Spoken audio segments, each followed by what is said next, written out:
en los rincones olvidados del mundo, donde las piedras ya no recuerdan su forma original, aún habita el eco de lo imposible. No todos los misterios de la Edad Media fueron escritos con pluma y tinta. Algunos se escribieron con fuego, acero y silencio. Y entre todos esos relatos, hay uno que pocos se atreven a mencionar. No porque esté prohibido, sino porque nadie ha logrado comprenderlo. Caminando entre las ruinas de fortalezas caídas, en los márgenes del viejo continente, arqueólogos han encontrado indicios de algo que no cuadra. Grietas imposibles en muros que resistieron siglos. Rocas partidas como si hubiesen sido de arcilla. Fragmentos de metal fundido, demasiado avanzado para la época. Los registros oficiales no lo mencionan. Las crónicas de los reyes lo omiten. Pero los campesinos, los monjes, los que vivieron a la sombra del poder, sí lo recuerdan. Cuentan que hubo una vez una máquina de asedio, una que apareció solo una vez, y luego nunca más. No se parecía a nada conocido. No era un ariete, ni una torre de asalto.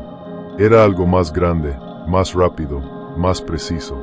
Fue usada en un único asedio, una única noche, y después de eso, como si la historia misma hubiese decidido ocultarla, desapareció.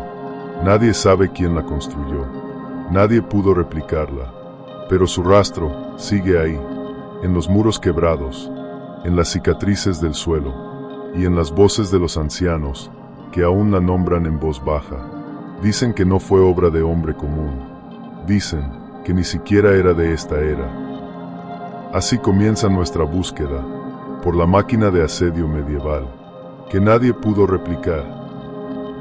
Hubo una época en que los muros eran más que piedra, eran la frontera entre el miedo y la ambición.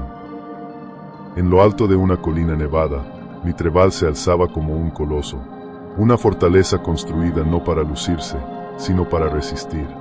Ni el hambre, ni el frío, ni las flechas encendidas lograban doblegar sus muros. Durante más de 30 años, fue el escudo de una provincia entera, y la obsesión de aquellos que soñaban con conquistarla. Los archivos de la época hablan de múltiples intentos fallidos.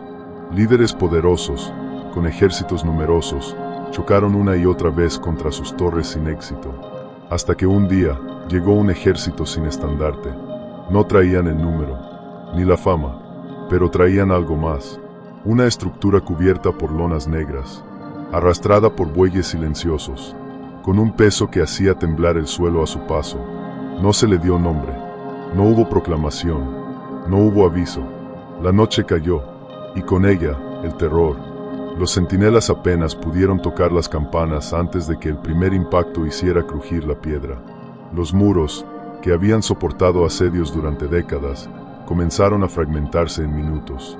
No con lentitud, no con el desgaste del tiempo, sino con violencia quirúrgica, como si la máquina supiera dónde golpear, dónde partir, dónde quebrar el alma de una fortaleza entera.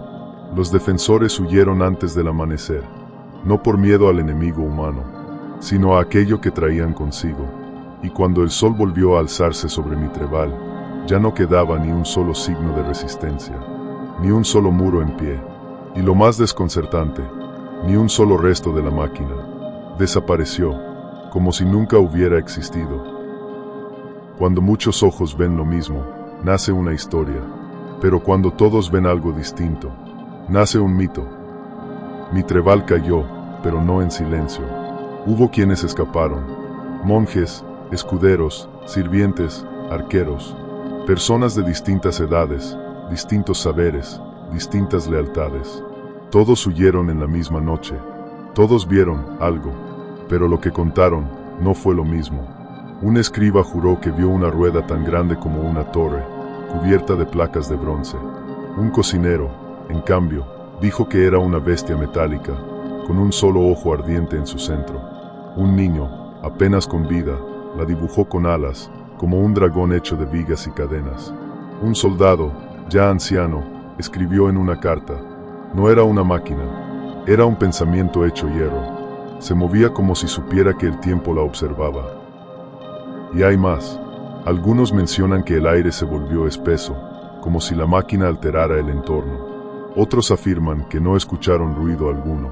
Solo sintieron una vibración sorda, profunda, que les retumbó en los huesos. ¿Cómo es posible que tantos presenciaran un mismo evento y ninguno pudiera describirlo con claridad? ¿Fue el miedo? ¿Una alucinación colectiva?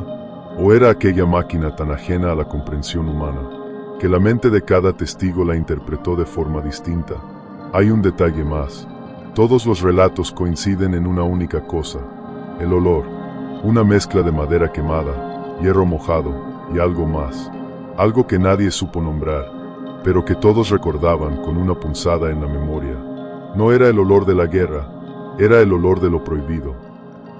Y cuando las autoridades quisieron entrevistar a los sobrevivientes, muchos ya habían desaparecido.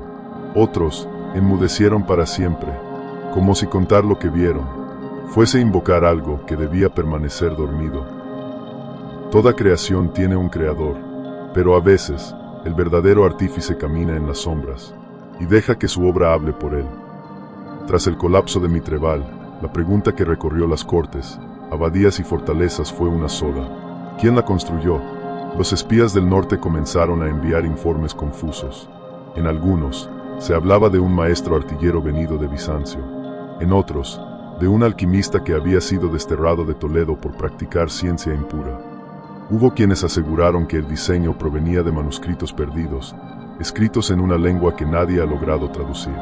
Pero una figura se repite, como un fantasma entre los relatos. Un hombre alto, cubierto por una túnica sin insignias.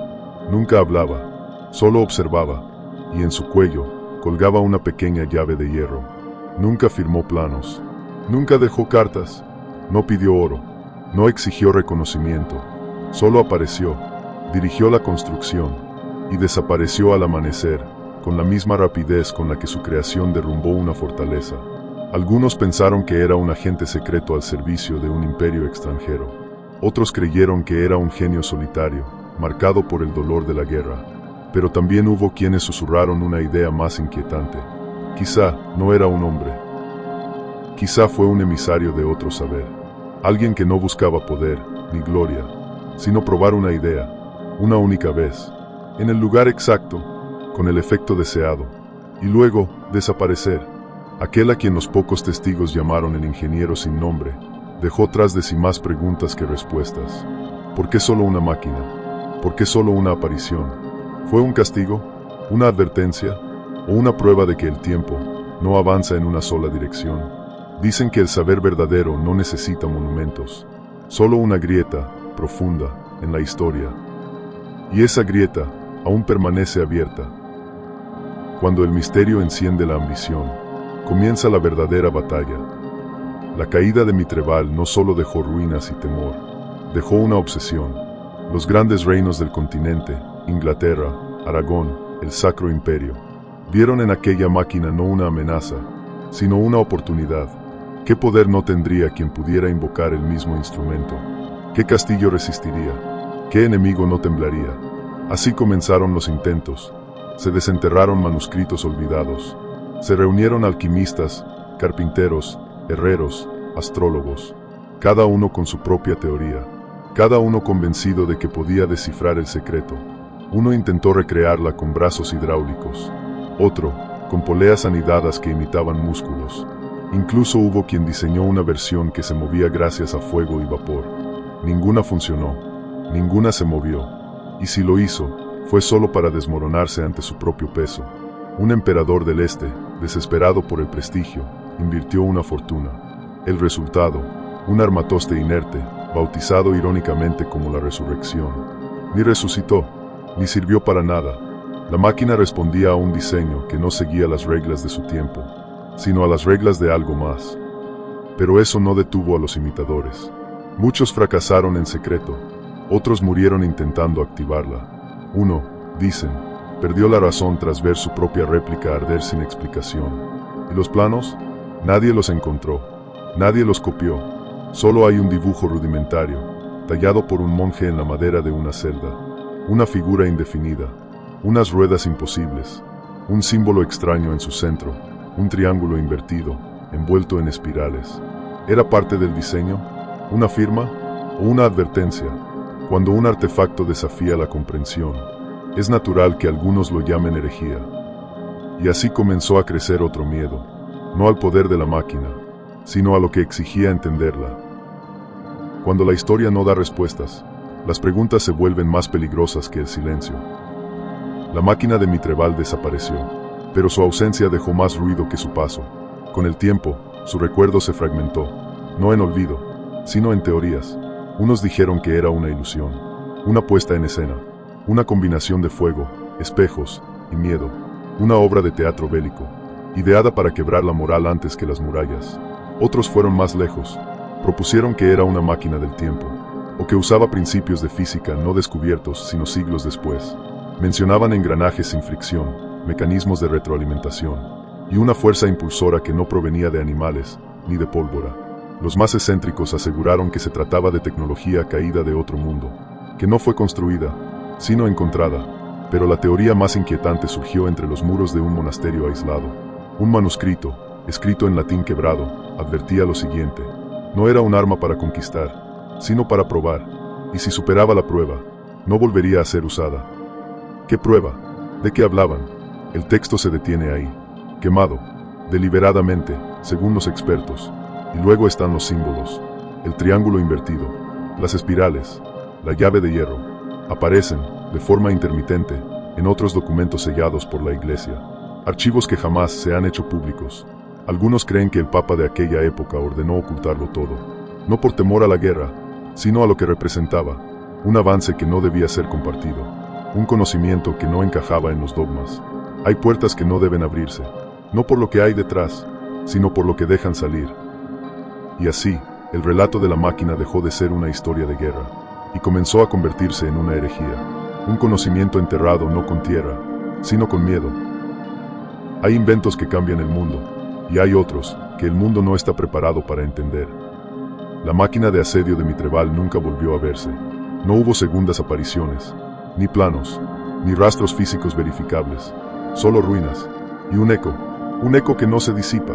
El paso del tiempo convirtió su historia en leyenda, la leyenda en mito, y el mito en silencio.